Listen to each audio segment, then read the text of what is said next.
Welcome to Trilliant Press's new Dove and Dragon Radio. I'm here with Marina Makaron. See, we just went through it a few minutes ago, but it's okay. And now you have a little bit going on with what you do. You're a fashion designer, you're an author, and you're into yoga, nutrition, a little bit of everything on here, if I'm looking right. A little bit, keeping busy, and I'm a mom of 4. So yeah, let's just add more stuff to it. Yeah.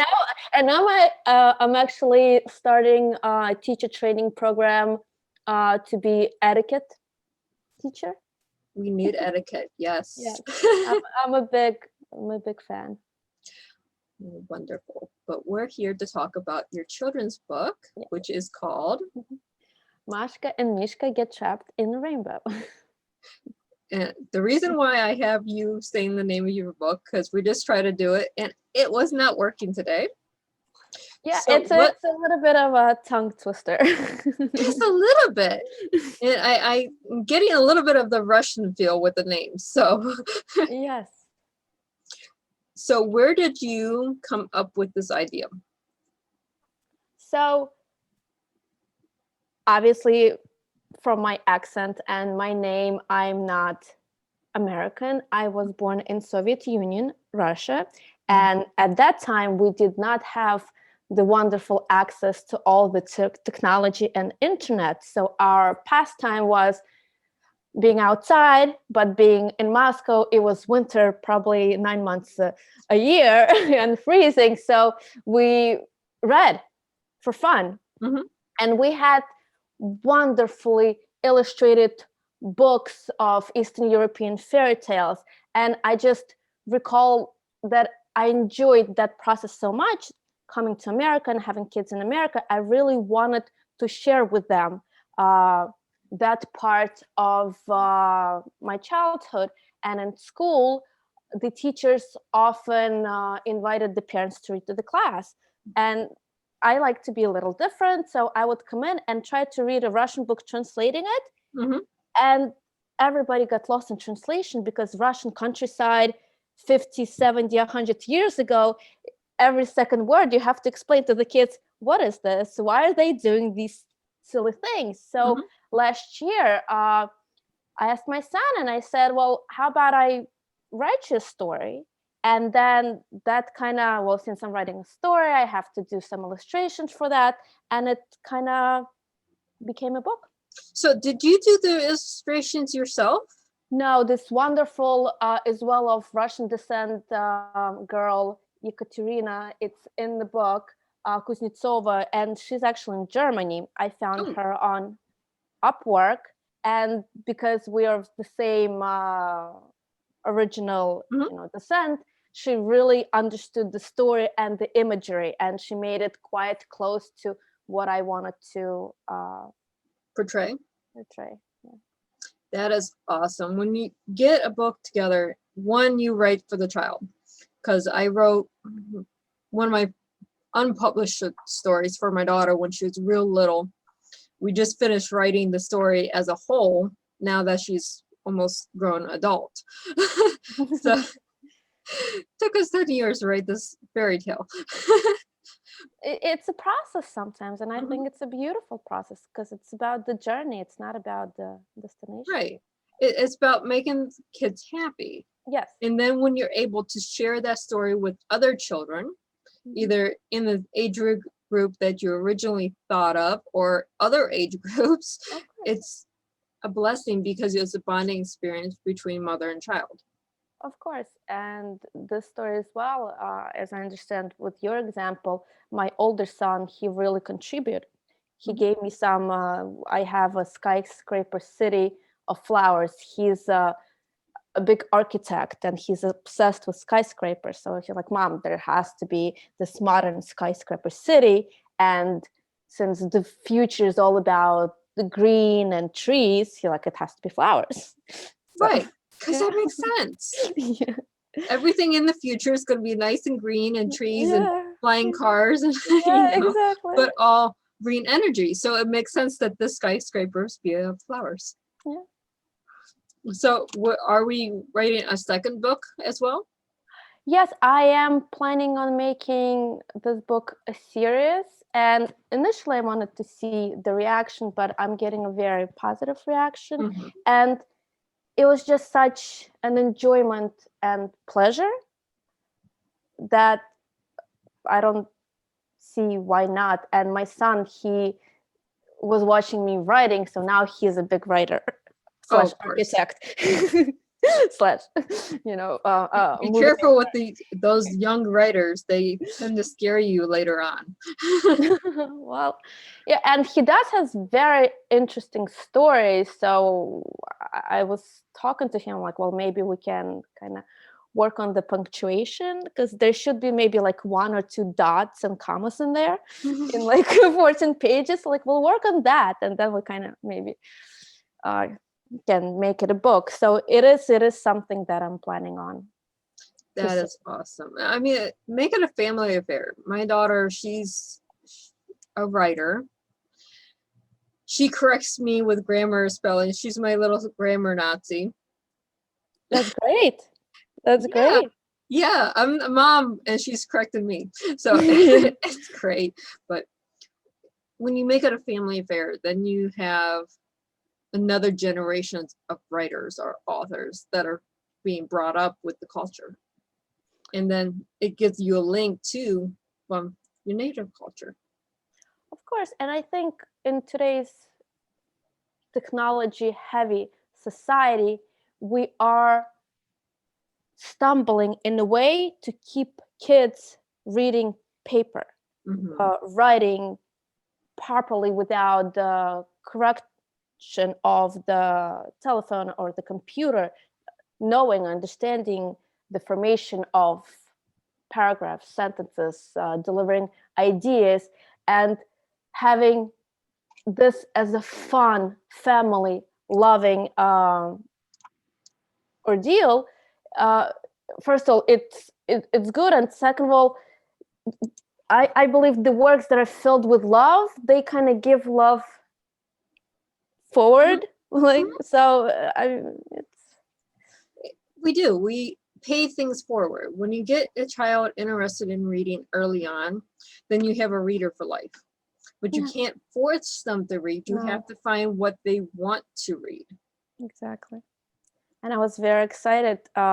He made a Santa / mom dad list this year. And out of 5, 2 points were books. I'm like, oh. The one year my daughter, her entire Christmas list was books. Oh, wow. There was like 200 books on that Christmas list. Oh my goodness. As a mom, I'm like, oh, she's reading. Let's go get every book on her list. And she finished it. She did. Oh, good for her. And there's several books we have to replace now because the covers are now falling off, and Oh. So she goes back to reread them. That's amazing. Yeah, it's not. People think we're weird because our main source of entertainment is books. I'm like, why is that weird? People that read have better intellect, better understanding of the world around them, and also are friendlier people because we understand. We're not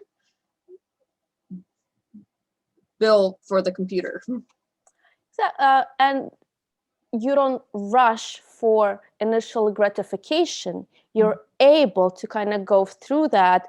And what we have in entertainment today, it has to be a lot of colors or costumes, or there has to be a war, or there has to be something going on right away. Otherwise, you start losing your audience. And obviously in the book, that doesn't happen. Sometimes it happens like days into the book.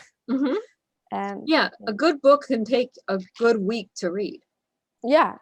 And the first 100 pages could be something like, okay, what's happening.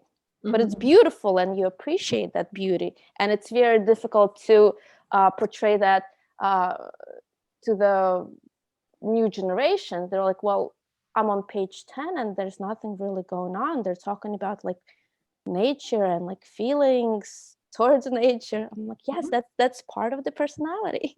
Exactly. It's I had this one book a few years ago. The first 6 chapters, I just couldn't get into it. And then chapter 7, it hit me. And I'm like, oh, this is the greatest book ever. Yeah, it happens. It's But exciting. that is the glorification with books. It's not just the first 10 chapters pull you in. It's you have to read into the story before you get there. Exactly. So we have this wonderful children's book, and you're into a bunch of other things, and we touched base a little bit on fashion. Now, what you're wearing, is this something you made or? No, I initially started with accessories. So the majority of my attire, it's either silk or wool. Everything is 100%. So it's not as homey. Like I don't do sweatpants or sweatshirts. It's usually business attire, like a blazer and wool skirt. And yeah, but it is colorful, like something I'm wearing, and it does have the Eastern European imagery on it as well. That's what motivated me to start the fashion line as well. Well, see, this is why I asked, because I'm seeing bright colors, and I know that's not a cotton blend just by looking at it. Yeah. I'm not a big on fabrics, but you know, when you add color and you add things that pop, I'm like, Yeah, it's very similar. I like lots of colors, lots of shapes, and interesting mixtures. For example, horizontal lines with like flowery print. So yeah, I'm doing like scarves. I'm seeing just real quick, but yeah, we'll post a link. So those listening and watching go, what are they talking about? No, it's okay. The link will be on the comments. You can find it. I guarantee it. I'm very good at posting links for everyone. So what is coming next? More on your fashion line or more on your books? So with the fashion line, I still have, I'm selling on Amazon, and I am working with some local boutiques. So I'm not doing anything new anytime soon, only because I value quality, and everything that I make is made in Italy. The textiles from Como, Italy, it's cashmere blend. However, in today's fast food, Instagram, social media kind of fashion, especially prints, when people see a print and they're like, and having Target, they're like, oh, it's not $14, $20. And they're like, well, why would I invest in that?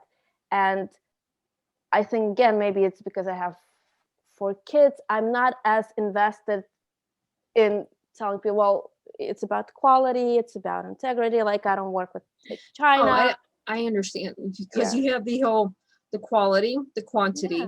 Exactly. And if you go higher quantities on certain items, you don't get the quality. When you want better quality, you're going to be paying a higher price because they don't make the quantity. Of course. Exactly. Yeah. So it's all very limited edition. Every time I sell out of a particular print, I never come back to it. So everybody, my customers, usually know that they have a very limited edition item that they will not see on somebody else, most likely. So I very pride myself in that as a print designer.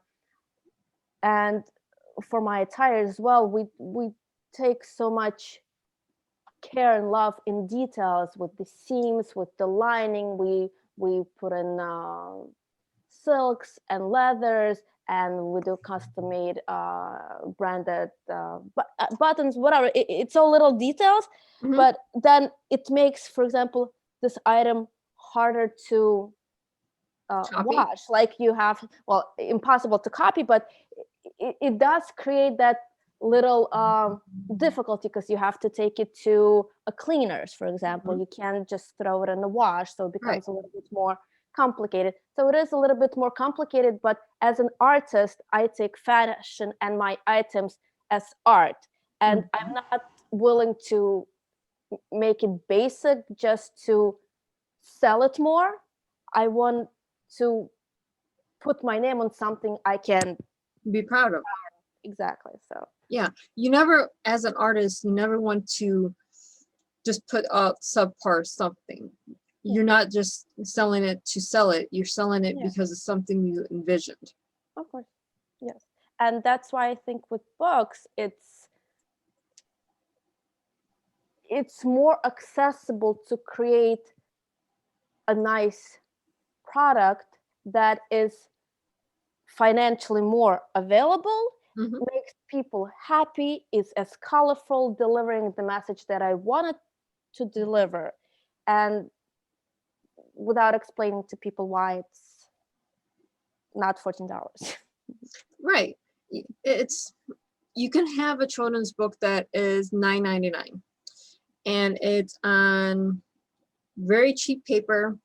It's going to rip in 2 to 3 times of looking at it, Mm. and the story is subpar. Or you can buy a children's book on better quality paper, better quality imagery, and it costs more, not because the author says, oh, my book is worth more, but the cost of just the artwork, just to have the illustrator, just to have the paper be the quality to withstand children reading the book more than 2 or 3 times. Yeah, thicker, and it's details that, you know, when you do these things, you kind of start looking into them. But when you just, as a customer, sometimes you pick an item up and you don't really appreciate what goes into it. But it's not because you don't appreciate, it's just you don't have the background and the necessity Mhm. to kind of, we can't know everything about everything, and that's all Yeah, right. Everybody has their own niche, and that's beautiful. right. And that's why some people, you know, want to give something a little bit better, or somebody wants to give something more accessible. I'm not judging in either way. I'm just saying this is what I chose, and this is You me. are the artist. This is your medium. Yeah. That's all it is. It Mhm. doesn't matter if it's art, it doesn't matter if it's fashion, doesn't matter if it's writing. You are the artist. This is the medium that you're choosing to present to the world. Mhm. Definitely. So, yeah, I'm a little knowledgeable in a little bit of everything, Yes. but I try Well, to be. I'm not 100% knowledgeable in everything, but if I know a little bit about a little bit of stuff, it mhm. makes for interesting conversations. No, agreed. And there's always so much more. Like, even if you think, oh, I know a good deal in this area, and then you realize there's just so much more, because Mhm. the areas are never isolated. Because even if you're talking about yoga, you have to know about geography, you have to know about history, you have to know about religion, and they are their own areas. And just putting Okay. everything together, you know, just because you can do up or downward dog, it's Mhm. like, How does yoga translate to geography? If I can teach this to my daughter, oh my goodness. Yeah, I actually took a 4-hour course yesterday, and I was so fascinated with it. Well, initially, and I'm very surface based because I don't speak Sanskrit, and I Mhm. can't say that I read it, but that's what Mhm. I heard from Yeah. scholars with PhD and from Harvard. Initially, yoga and asanas, they were seating practices to meditate. Okay. And they all initiated in India. So whatever started coming over here, it became a bit of a business, of a money-making machine. I mean, yoga with goats, yoga and wine. I mean, it's fun, but it's not yoga. The whole idea about yoga is you meditate and you become your conscience. So it's not a sport, and it's not about doing a beautiful jump back and posting on Instagram. It's actually going against that, because it's not about how you look to the outside and the stimulus you get from it. It's about you becoming a better being within you and not judging yourself and the environment. So See, I'm getting a history lesson now. no, I was so shocked. I was so fascinated about it, because to me it was becoming one with the nature, and it's actually, no, it's not that. It's all about you and not paying attention to everything that's around you. That is awesome. I never thought about the history of yoga and being geography or anything else. It's just something to do to relax or get into shape or stretch. Exactly. That's what I initially thought. And reading into it is just so interesting how for thousands of years it was developing and it was moving through geography and it was adapting. And then when the white kind of man came, they saw that they can sell it as a different product, which is compared to what it was initially. So. Right. I mean, how many places do we know that have yoga studios? You sign up for a class, let's say $35. Well, you go $35 per person, you're making money. Yes, of course. So well, everything's capitalized. I mean, it's not a bad capitalization, but at the same time, it's not teaching everything that it's meant to teach. It's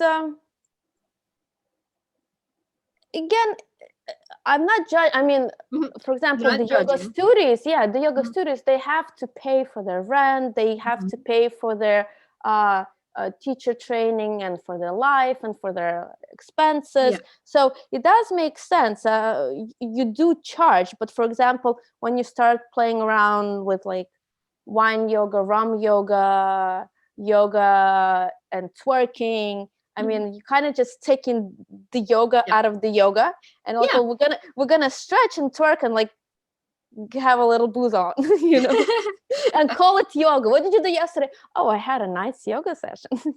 Yeah, let's have yoga, take the yoga out and just have the alcohol or whatever it is. And I'm like, wait, what? Yeah, isn't that just going to go get a drink at that point? Yeah, because the whole idea of yoga, like usually, you know, you become vegan. I'm not vegan, but I'm not judging. And you practice restraint. And alcohol and drugs are obviously one of the practices of restraint. So like when you say alcohol and yoga, it's like, okay. Yeah. Okay. We're not judging. It's just not conversation, because it's one of those things that make you go, It's laughable, but at the same time, it's a little bit, it is what society wants. Yes. And that's what people go for, is the instant gratification and what people want.